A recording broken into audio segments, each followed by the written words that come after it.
This is Influence Hour. I'm your host, Kinyo. It's great to be back with you. It's great to be back live here on the Go Live with Kinyo YouTube page. Um, it's a full-on pleasure. So, what are we talking about in this episode? The episode today is power, and I don't always know what I want to talk about. But I do today. So let me introduce myself. I'm Kinyo, poet, artist, entrepreneur who does a lot of things. And one of those things is run this show. You can check me out at www.kinyo.org, KINYO.org. I have a guest who should be popping in. Maybe. It's Roy from the Carpenters Apprentice. It doesn't show that he saw my DM, so I don't know if he's gonna be. Oh, it's like completely blocking that out. That's interesting. Anyway, once again, I'm Kinyo. You can check me out. Shout out to Project Forward, one of my businesses, media company. Go Love Kinyo is a show on Project Forward, one of the projects. Project Forward is streaming, but it's also so much more. It's a community. Definitely go check out the awesomeness that's going down on www.projectforward.tv. And then also laddington.com. And also, very important for you to check out shopping. It's not just you spending money. It's not just you getting what you think you want. It's also about you entering into a market and being exposed to different things. That's why you need to be shopping on www.laddington.com. Go check it out, you guys. That's the store that I built myself as well. So here we are on Influence Hour, and the topic of the episode is power. Power. I don't think Roy's coming in, so I'm probably gonna make this a fast episode because I have a million things to do. I'm not leaving fast because Roy's not here. I'm just saying this episode doesn't need to be long because I know what I want to say and I can sum it up fast. So if I don't have a guest, that's even better for you. Is it better for you? I guess it's not really better, but it's not worse either. So let me talk about what I want to say when it comes to power. And where I want to jump off from power is the power we give other people. I think a lot of people love to give their power to other people. That's why they find themselves in a number of unsavory situations. If you can locate the part of yourself that is responsible for everything that goes on in the universe, literally, understanding that, it's up to you how you feel about what goes down. It's up to you. No one could ever take anything from you. If you believe that someone has the ability to take from you, you've already lost the power game. Roy's in here. Let's get him in here. Whoa. We got the Carpenter's Apprentice here. I think you're muted. You're gonna have to unmute yourself. Oh man. What's up? How's it going? You guys, let me do a little introduction. This is so cool. I want to introduce to you guys out there. This is Influence Hour, so I like to have a guest, I like to have an influencer on. And this guest that I'm bringing on to you right now is harnessing media attention by being a relentless media entrepreneur. Even though he also has a team, we're going to learn a little bit about his team. I'm interested. And he's using that in order to shine focus where it needs to go. And that's another extremely important element of power, focus. Anyway, let me introduce my guest, the Carpenter's Apprentice himself, Roy. How's it going, my guy? What's up, brother? Hey, I don't know if you remember this or not, but you're the first person to ever give me a platform to allow me to tell anybody anything about the Carpenters Apprentice. We had just made it, and you were the first time I ever got to talk about it, period. You remember that at Yeah, Gardopia? of course I remember that. I remember that show. I don't remember what I was doing on that night, but I You were remember. hosting. Well, yeah, I know, because I remember I created the event. I love those. I don't remember specifically. What was going on in that show. It was probably okay. I think I know which one that was. But anyway, yes, I do remember you being there, and I remember I think that's actually on video. I think it might be on video. Yeah, it is on video. Okay, but how are you doing? I'm doing very well. Just working hard, trying to get everything in position for the new year, and just trying to adapt and grow however possible. Okay, it's cool that you said grow because that's where my first question is going to come at you from. I want to hear about your growth, and it's cool that you started from. So that was what that had to be 2017 or 2016. Well, I think 17 or 18 actually. Okay, 17. It couldn't be 18. It had to be 17. Um, Well, very possible. yeah, and Damn, or it could it's have been been a long early. time. It could have been really early January 2008, maybe, but it was either late 2017 or early. But anyway, since then, so it's 3 years. How has the growth been up to and after pandemic? Like, just if you could sum up your key growth, a couple things that were the key growth elements for you, what would that be? Mm. Well, number one, actually being able to listen when somebody's trying to tell me something to help.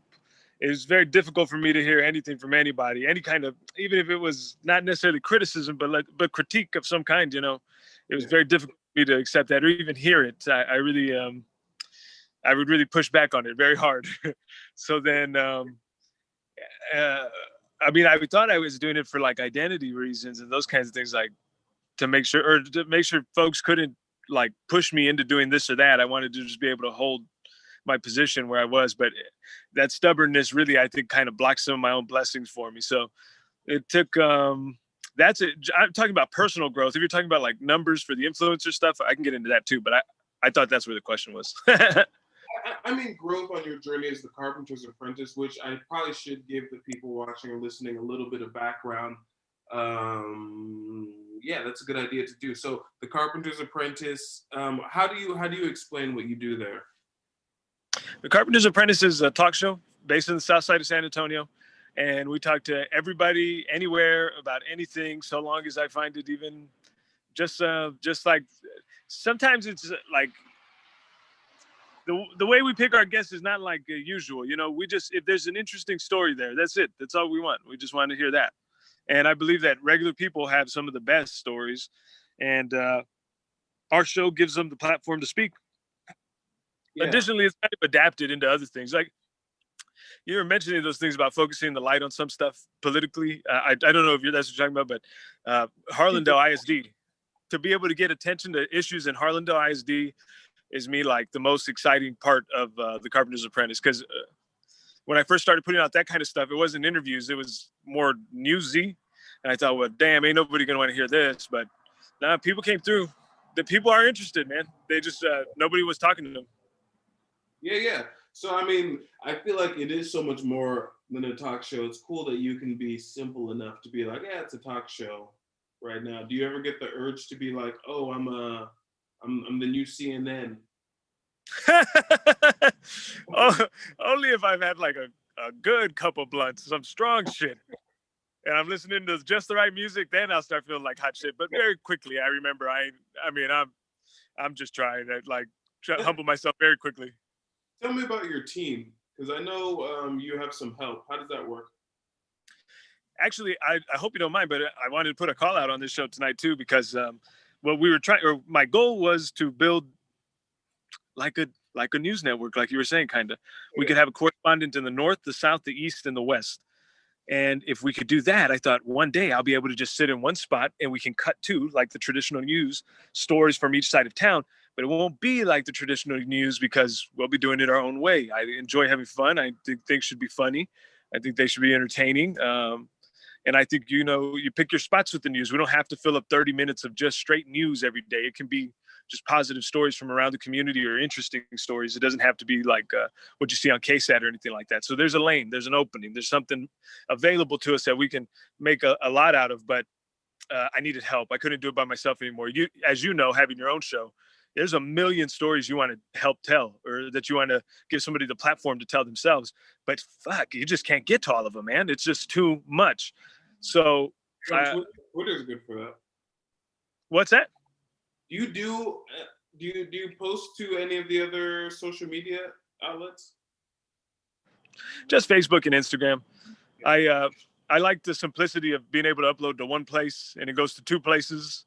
Yeah. And that, especially because there was a time when we were doing daily shows. So it was every morning I had to put out something. We've calmed down on that a little bit. It's now just speak when I got something to say, or when somebody has something to say that's around, Right. Okay. Go back to the team. You were telling me about the team. Oh, right. So we started developing the different shows. We call them sister shows. So these were not people who already had anything going on. These were all just regular people who were passionate about their communities. And just by happenstance, and always at Jokesters 22, the bar, these conversations would occur. So somebody would come that I recognized from the show, or a friend of mine would come to visit with me. And, just the one thing would lead to another. So we have a correspondent in the North Side. She was our first show. And that show is called Norteño 210. Okay. Her name's Natasha Gonzalez. She's one of the co-owners of Mira Metals. They make Fiesta Metals for at least I would say at least a quarter of the people who in San Antonio get their metals get them made from Mira Metals. And then I had talked to her one time about it at the bar, and but I was thinking like, I'm sauced. Like, this is not something that would go anywhere. And then about a week later, we had a follow-up conversation, and she was not bullshitting. She was for real. She could do it, and she even had come up with a name, and she said her husband could make a logo. And I said, well, fuck, all right, we'll make a fucking account, and we'll call you our first ever sister show. And it worked out. I mean, it's been working. Yeah. How often does she put out content? That I do not know. See, any of these sister shows, this is how it went. It wasn't like I said, hey, I'm going to be your pimp now or anything like that. It was more like, you start your own show, and here's the stuff that I've done, and good luck. And please don't call me. And that's for real. I mean, I think they would tell you that in our first meeting, all of us together, I said almost exactly those words. Please don't call me. I've told you what I know. That's good luck. So it was like a sink or swim for each of them. There was no support from my end. And they've been doing so fantastic. Then in the last 2 or 3 months, I was like, oh shit, everybody's producing. Okay. I was like, all right. Now we finally got to because when we first launched, all 4 of us, it was right before COVID. Right. So it fucking sucked. Everything flatlined like immediately. But then everyone starts putting out the content, and I'm like, God damn, I'm watching some of their stuff, and I'm like, whoa, this is good. And so I was like, okay, we got to figure out a way to get this all together now. So just one thing at a time, any opportunities that were extended to me, I tried my best to replicate them so that the whole team could get in on it. And that helped to build a nice little bond. And now we're working with La Prensa Texas, doing some exciting things with them. And it's just really cool. It's really cool. I should mention the name of the other 2 shows. On the West Side, we have Varios with Values. And that one's hosted by a guy named Clint Westwood, really great guy. And then on the South Side, we have Guest Outside, hosted by Angel Contero. You guys might know from Que Bonita Crafts. Okay, you said Barrios with Values? Varios with Values, yeah. What's that first word in there? Varios. What's Varios? I guess you can say barrio with a V. Okay. I'm not a Spanish speaker myself, so I don't really know, but that was what I was told. Okay, that's cool. And then you said the other one is called what? Que Southside. Que Southside. Que Southside. That is and super. I'm gonna do it. I love independent journalism. I don't know if you know, you know, how much of a natural you are at this, you know, and like not just doing the journalism yourself, but obviously, you know, creating this camaraderie to where you're launching other news shows. I mean, you are I mean, I don't want to say the next CNN because that doesn't even make any sense, you know, because there's just so much stuff going on. There's more connectivity available, but you know, it seems like you're replicating that kind of thing, and you have you're a natural man. You're naturally just building this thing that is so cool to me.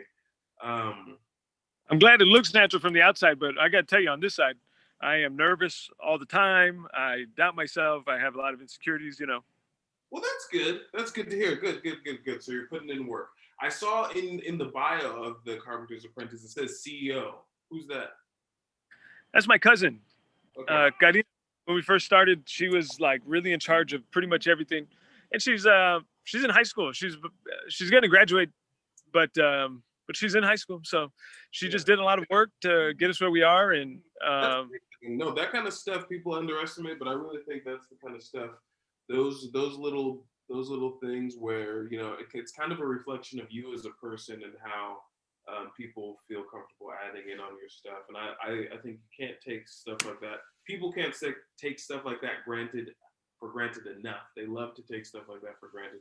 But I love those are the little details that I always look for because I just love I just like organization. You know, I don't know what it is about organization. I think it's very cool, and I've always been. I remember when I was younger, I was like the nerdy kid. I wanted to like every time I saw in like a movie or a film, like someone with a huge stack of papers on their desk, and they had to like go through.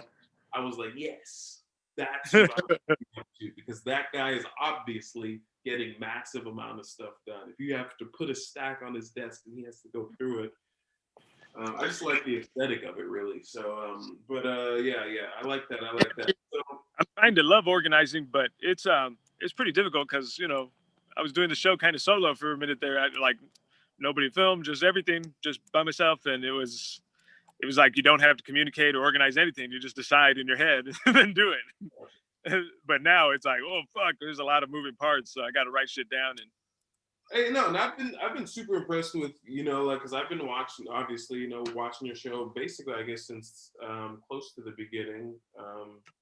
You know, especially just everything you've done in the last few months. You know, to me, I can tell you what it looks like from the outsider. You know, I love the stuff you did where you had the masks. That was like, you know, that's like going to be probably the crowning moment of the, you know, in my mind.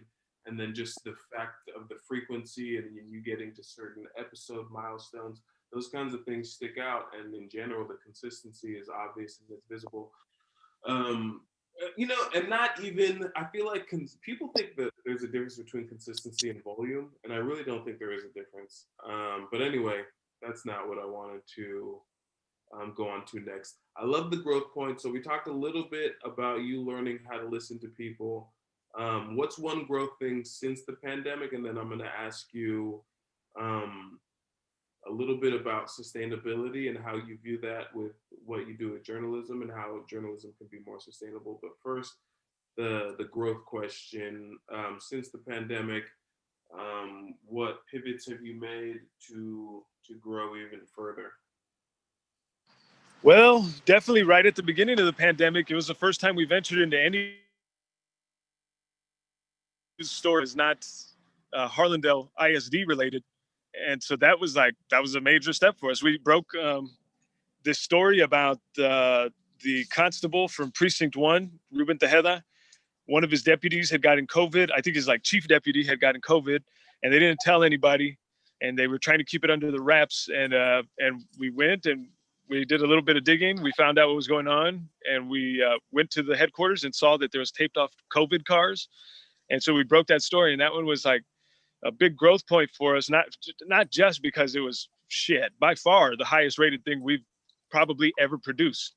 It was just the numbers for that were insane. But the mayor got asked about it from a real journalist who was at the press conference. That's amazing. Nelson had to answer about it. That video was played at a city council meeting by a citizen had just seen it, and they started playing it on the little thing where the citizens get to speak. And you know, just it was really awesome in that sense. Then the other side of it too, and this is where growth comes in, is those pain points of people talking a lot of shit, and then me wondering, I had just taken on a constable, and I have a little show that does a couple things here or there, goofy shit. I just got in my balls waxed like 2 weeks before on another episode. So it was, I was like, oh shit, I am not a fucking journalist. What am I doing? I'm telling people this stuff. I have no way to know. Like, what if I was played? I was thinking all kinds of shit. And my mom even came over and was like, you probably picked the wrong one to fuck with. This guy's not, he's not, he will repay the favor. And I was like, son of a bitch. So I was getting like real nervous. But then at some point, like, oh man, it was so awesome because I was getting fucking nervous, and I just prayed and I was like, Lord, please, I pray I didn't do something terrible. And then like an hour later, KABB, Channel 4, and I think 12, all the major stations picked up the story. And so I had some cover on my ass. Wow. But learn to sit through that uncomfortable. It's less. Man, you just hyped me up with that one. You just pumped me up with that one. Okay, that's perfect. All right. Now that that's captured, I'm like, the rest of the episode doesn't even matter because we just got some. But no, I do want to talk about, so with sustainability and working on the show, every single business, some of their business models have changed. I don't know what your business model was like before. Have you made any tweaks to the business model since? 100%. First and foremost, if we were ad driven, we were like, not ads necessarily, but people pay for an interview, then we go do the interview. Okay. Well, nobody had any money for a period there. I mean, everybody was so scared. And even if they did have money, the fear of what the fuck is going to happen next, everybody clammed up, and like all our revenue dried up. I had been doing it full time, the show, for about 2 months at that point. And I was very proud, had big plans. We had this and that set up. And then fucking COVID hit, destroyed our funding model, destroyed it because it just didn't work anymore. So then for a minute, we went to sponsorship. All right, if your viewers send some fucking money, if you can, so we can stay afloat. And I had to go back to doing some carpentry, which was great. And I'm so grateful for the opportunity to even have some way to put food on the table if I need to.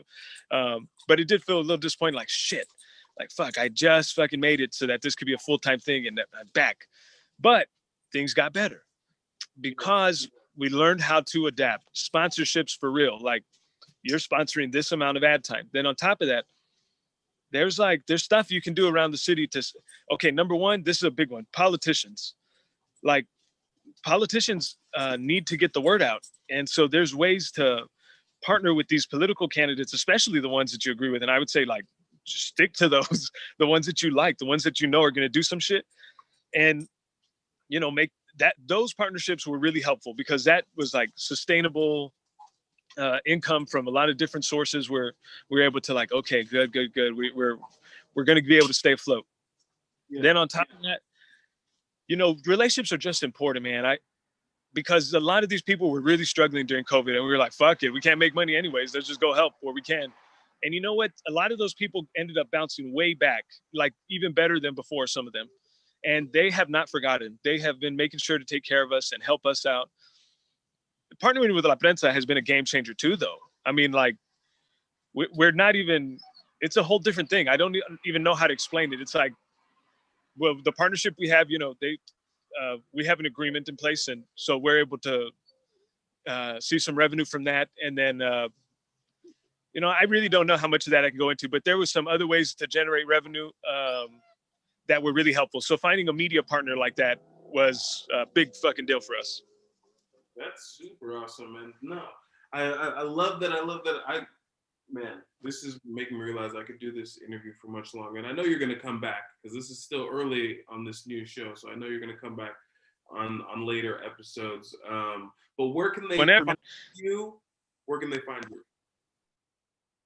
Okay, you can find me at tc.apprentice on Instagram or the Carpenters Apprentice. And I would also put in a heavy plug for La Prensa Texas. You can follow what we're doing to help grow that organization. And I know we got to go, but just real quick, La Prensa Texas is a 100+ year organization. It is the longest running continuously in print paper in the entire United States. So it's a rich legacy, but somewhere along the way, I don't know what happened, but it kind of fell off a little bit. And for us, for me specifically, it was just like, God dang, it would be great if we could help bring this community institution into the 21st century by doing the stuff that we're already doing and just partnering with them. So I'm really grateful to even be working with them. If you look back in the Library of Congress, their first paper is about the Mexican-American War and them saying like, hey, why are the Americans stealing all our land? So it's just cool to be a part of that, man. You know what? That is super duper amazing. You got me pumped up about them. I'm gonna be Googling them right now, Apprentice, because I mean I love media. I love newspapers, just the aesthetic of them, and so whatever I can do. Is the newspaper in Spanish? It's bilingual, Spanish and English. This is super cool. Hey, by the way, if you'd like to do something with us, I would love to have you. Anything I can do, let me know. Invite me to anything. I'm always gonna be like, yes. Because, well, actually, sometimes I say no, so that's a lie. But most of that'll just be because of scheduling conflicts. I'm almost always gonna say yes. So definitely anything, because I really do I love that idea. I love that. I mean, I love newspapers. One thing that people don't know that I do every now and then. I mean, I just started doing it again, but I used to do it like when I was like 19 something. I would make my own newsletters, print them up, write articles about things that I thought were important, and like distribute them. I was very shy. I'm less shy now. I've become just more whatever. But I used to be very shy, so I would like not want to leave it anywhere, like hand them to people. I would just like leave it on tables and stuff like that around my community college. Now I am still stealthy, but I'll like leave it on people's doors if I print out some newsletter. I'm about to do another one. I'm gonna like mail it out to some people and put it on doors. So I love print. I love newspapers. Anything I can do. That sounds super duper awesome. You guys check out the Carpenters Apprentice wherever you're watching this. tc.apprentice on Instagram. The Carpenters Apprentice on Facebook. Roy, thank you so much for joining me on this episode. I think it was just such a clear and perfect match to what I was, just the name of the episode, Power, and then my inspiration as this started, which is, and journalists and you and the way that you're doing it, it's so important to who we are as Americans. And I see a lot of people get disengaged. A lot of people feel like they're in a place where they can't do anything or they're upset.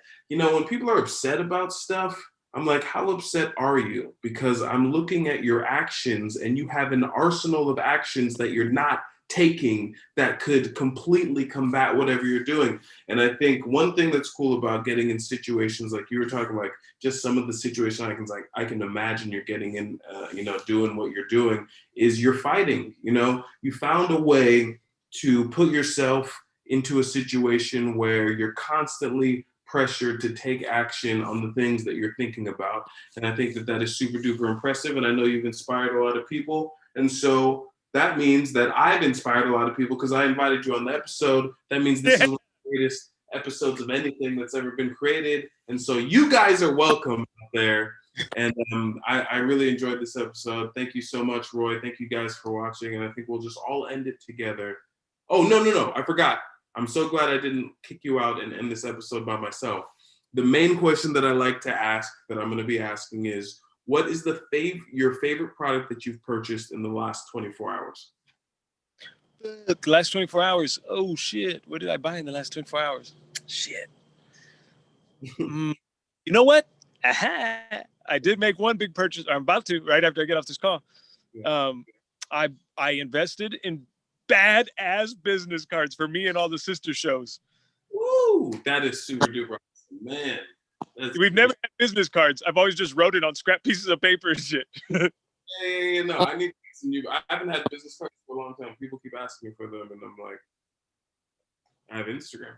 But no, I think that's super duper awesome, and I love that so much. All right, thank you guys. Thank you, Roy.